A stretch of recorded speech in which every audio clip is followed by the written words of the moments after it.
Pero quiero preguntarle, ese trino reciente de Gustavo Petro en el que resolvió hablar de armar milicias, y se lo pregunto por qué, senadora María Fernanda.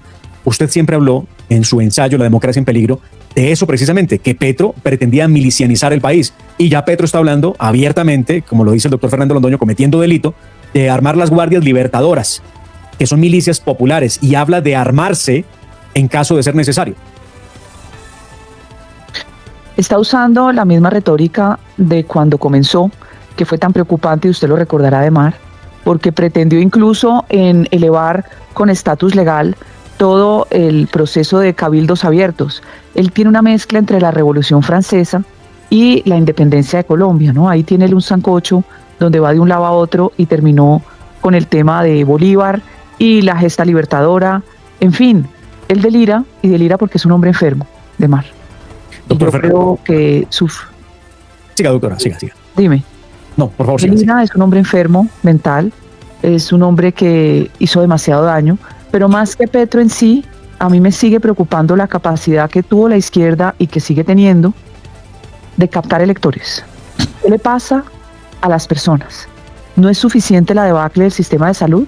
Ayer yo posteé un video de una paciente oncológica y es dramático. Y son miles con el mismo problema. ¿Qué nos pasa? ¿Qué le pasa a las sociedades que con sus problemas y sus defectos y con retos muy grandes, yo creo que el de Colombia uno de los más grandes es la exclusión que hay, sigue habiendo un grupo muy significativo de personas que votaron por prolongar este martirio? Hay algo está pasando que es lo que hay que seguir atendiendo todos los días, y por eso es tan importante persistir en la batalla cultural. Doctor Fernando, por favor. Bueno, senadora, no sé cómo decirle, senadora, en todo caso, María Fernanda Cabal, usted habla de que Petro es un enfermo mental, y la cocaína, yo insisto en que es un enfermo mental lleno de cocaína, como lo dijo María Jimena Duzán. ¿A usted algo le consta en ese sentido? Lo que me consta es testimonios de personas que han participado en sus fiestas, que dicen que sí es un consumidor, pero de la coca rosada, lo que se llama tusi. Sus fiestas son prácticamente unas orgías muy desorganizadas, donde él no duerme durante 3 días, consume, que son mujeres muy jóvenes, entiendo que no mezcla unos hombres con mujeres, es orgías de mujeres, donde el consumo hace que su condición mental se deteriore, y al tercer día, sin consumir alimento, sino licor y droga, termina pidiendo que le den algo de comer, y que durante esa fiesta él alucina, él dice cosas. Y esta historia no es de chisme, es una historia que se repite. Es la historia de cómo dejó destruida la oficina de la gobernación de La Guajira, que la señora administradora me dijo que no había visto nada más degenerado en su vida de lo que les tocó limpiar. Es la historia de escoltas que han estado allí, que dicen que es realmente grotesco, y que lo acompaña siempre un séquito, que puede ser el ministro de turno al que rota, una Julianita X o Y o Z, le gustan, según veo, muy jóvenes y con un fenotipo muy particular, ¿no? El cabello oscuro, la piel blanca, salvo Juliana, la que lo acompañó. Es un hombre realmente enfermo que terminó por llevar este país a unos niveles de destrucción, de deterioro, de ralentización de todos los proyectos que había sembrados para seguir construyendo país. Y antes no fue peor, doctor Londoño, precisamente por esa condición de enfermedad y de adicción. Recuerde lo que cuenta Álvaro Leiva, ¿no? Hoy ya muy acongojado porque fue sacado del llavero cuando al principio le aplaudía a Petro todo. Un hombre tan grande, tan mayor como Álvaro Leiva, pero que uno a veces no entiende por qué en familias, doctor Londoño, aquí ya saliéndome un poco de la tragedia Petro y la tragedia país, Colombia está en sui generis, que ve uno familias laureanistas y de lo más élite de la oligarquía bogotana, por decirlo así, que terminaron siendo comunistas. Eso es muy curioso. No solo los liberales tipo Santos, que yo lo llamo élite revolucionaria, sino que uno que otro godito conservador elegante terminó de comunista. No se le olvide que Álvaro Leiva, mi compañero de universidad, es hijo de Jorge Leiva, el brazo derecho de Laureano Gómez, el hombre más conservador que había en Colombia, íntimo amigo del padre Félix Restrepo, SJ, Sociedad y Yeso, lo que me consta personalmente. Álvaro Leiva, hijo de Jorge Leiva, y Álvaro Leiva de comunista, y Jorge Leiva es conservador a ultranza, el brazo derecho, nada menos que de Laureano Gómez. Eso en respaldo de lo que usted está diciendo, doctora María Fernanda. Sergio Gel tiene pregunta. Sí, doctora María Fernanda, buenos días. La saluda Sergio Gel. Ya que estamos en el capítulo Petro y en un momento entraremos a hablar ya del tema de partidos, pero aprovecho para preguntarle ¿cuál cree que va a ser el futuro personal de Gustavo Petro después de estos 4 años en el poder? Claro, mucha gente dice debe responder ante la justicia, otros dicen se va a volar del país.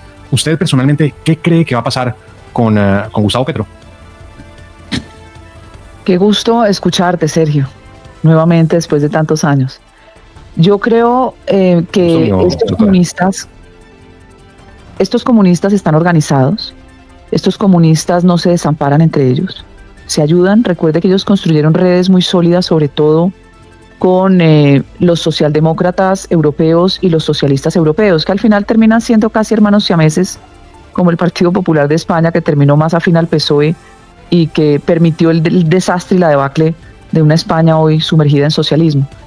Él tendrá su retiro, pero cobijado, protegido.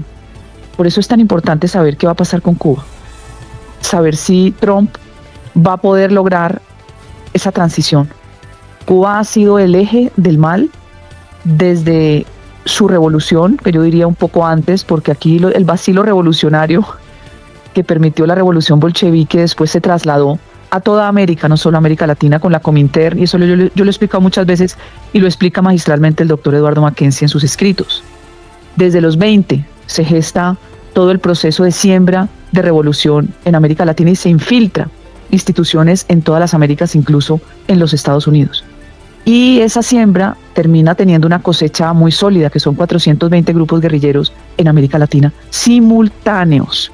Trabajo que me parece que ha sido escaso en enseñanza al público. Y de ahí empieza una ola de violencia donde en el único país que sobreviven estos salvajes es en Colombia por el narcotráfico. Pero por ahí pasamos por otros procesos, que fue el famoso Foro de Sao Paulo, que crea el socialismo del siglo XXI, del que hoy nos estamos liberando con unas dificultades enormes, porque la estela de violencia, cuando hay comunismo y narcotráfico, se vuelve casi insuperable.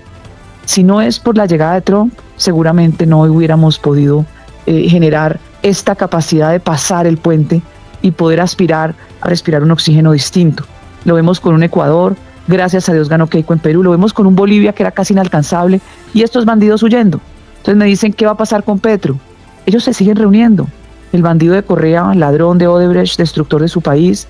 Recordemos que amnistió 3.000 narcotraficantes y a algunos les dio estatus de diputados, sumado a todas las bandas narcotraficantes del suroccidente colombiano, que destruimos Ecuador. Y así va uno país por país viendo, pues solamente hay que mirar el vecino, Venezuela, que yo tengo una tesis, doctor Londoño, Sergio y Demar, que gracias a la intervención de Trump en Venezuela, sirvió para que no nos robaran las elecciones en Colombia, porque él sí no le pudo girar $30 millones a la campaña de Iván Cepeda. ¿Qué va a pasar con Petro?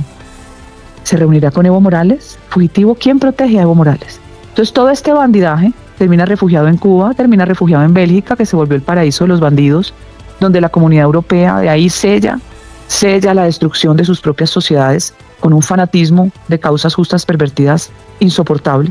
Y ahí vamos. Pero lo que sí hay que lograr, por encima de todo, es que le quiten el Twitter a Gustavo Petro.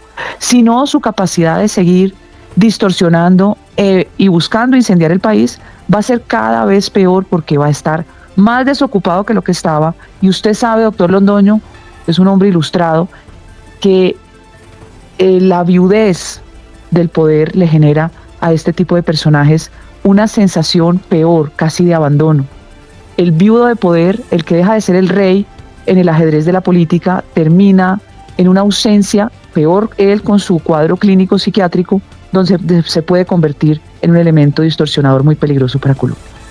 Doctor Fernando, Sergio, a la senadora María Fernanda le quiero preguntar por las declaraciones de quien fuera su compañera en el momento en que ambas estaban en el Senado de la República, Comisión Primera. Posteriormente, ambas se disputaron la candidatura del Partido Centro Democrático a la presidencia. Y es que la senadora María Fernanda es fundadora del Centro Democrático.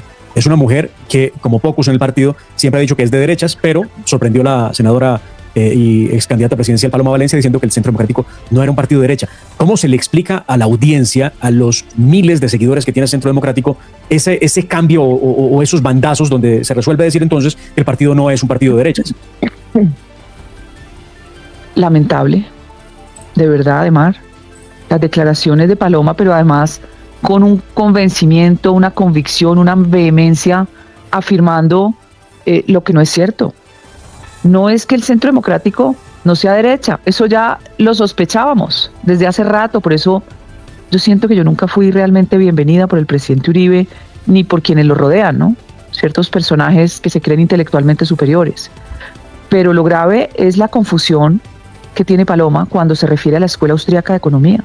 De verdad. O sea, Paloma es una mujer ilustrada, académicamente disciplinada, que viene de un entorno familiar muy culto. ¿En qué momento Paloma termina en esta confusión doctrinaria? Si algo fue una bendición para Chile, que fue el país más importante en desarrollo económico de América Latina, sin las ventajas comparativas de sus vecinos como Argentina, por ejemplo, fue gracias a la Escuela Austríaca de Economía, a los Nobel de Economía que en su momento dijeron, no es así, el mercado en buena parte define, porque es la libertad del individuo la que construye ese ánimo de lucro. En un mercado donde hay escasez, yo tengo capacidad de crear, yo soy el constructor de mi propia riqueza. ¿Qué me lo altera? Un Estado que interviene en cada decisión, que me obliga a pedir permiso para ser libre. O sea, para mí es tan elemental, sobre todo porque es una teoría aplicada hoy en día, doctor Londoño y Sergio, aplicada con éxito. Hoy los países más ricos del mundo tienen su sistema exitoso por la libertad económica. Es que es sencillo y eso implica lo que hemos hablado tantas veces en este programa, que es seguridad jurídica, seguridad material. Nunca se ha dicho que desaparezca el Estado. Yo entiendo que en las corrientes libertarias hay quienes creen que sí. No, solo que lo entendieron, lo midieron, tuvieron las controversias naturales con los estatistas, y yo siento que Paloma confunde peras con manzanas. Y al final, cuando remata diciendo que es que se cruzan de brazos esperando que los pobres se mueran, es como si no hubiera Estado, se mueren los pobres. ¿Hasta dónde el Estado evita que se mueran y hasta dónde ha sido el gran creador de la pobreza perpetua, donde los programas de subsidio permanente lo que hacen es cambiar la cultura del individuo para permanecer esclavos de un Estado donde quien se beneficia es el político, que se roba el 80% de lo que es el tránsito del recaudo para convertirse en subsidio? O sea, si uno no lo viviera y no lo hubiera vivido como lo hemos vivido, entendiendo lo nocivo que se vuelve la política asistencial en el mundo, y como, por ejemplo, frases como la de Reagan, que decía, el mejor programa social es un trabajo. Dele trabajo a la gente, dele herramientas si quiere tener su propio negocio. Pero esa confusión que tiene ella ideológica, pero además lo afirma con determinación, viene después de una derrota catastrófica del partido en primera vuelta. Entonces, no entiendo si la derrota no sirvió, como cuando uno le ganan una partida y uno dice, ¿qué hice mal? Me toca devolverme, hacer mi cónclave, revisar qué estamos haciendo mal y corregir. No corrigieron, profundizaron el problema. La gente se les fue en primera vuelta por darle la espalda a su base, de la que Uribe tanto ha usufructuado, que es la base conservadora, cristianos, católicos, veteranos, y decidieron moverse para el centro, y ese espacio hábilmente lo ocupó Abelardo de la Espriella como outsider, sin haber hecho política en su vida. Y cuando mueven a Paloma al centro, y además la vuelven aliada de Juan Daniel Oviedo como vice, terminan espantando aún más esas bases que no le copiaron en primera vuelta. Lo grave no es que el error, a mí me pareció grave, pero ya lo cometieron. Lo grave es que lo profundice, donde la plataforma doctrinaria del Centro Democrático entonces que se redefina, porque si son derecha vergonzante, que yo creo que lo son, únicamente tienen que hacer es unos nuevos principios, su misión, sus objetivos, porque la confusión va a empeorar la adscripción partidista de su militancia y va a generar un desafío en las credenciales que se sienten de derecha. Eso va a llevar en una fórmula directa a unos futuros resultados nuevamente catastróficos. Yo creo que nos sorprendimos todos de la capacidad de equivocarse, pero además del presidente Uribe no corregir. Y ahí quedará en el escenario un espacio que nosotros sí vamos a aprovechar, porque Ademar, llevamos 4 años con la Fundación Escuela Libertad generando conciencia de lo que significa defender instituciones, defender democracia y enfrentar todo el bandidaje woke, el bandidaje progre. Ahí está nuestra semilla para poder construir un nuevo movimiento político.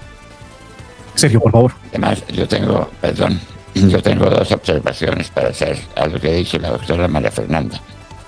Cuando ella habló de todo el proceso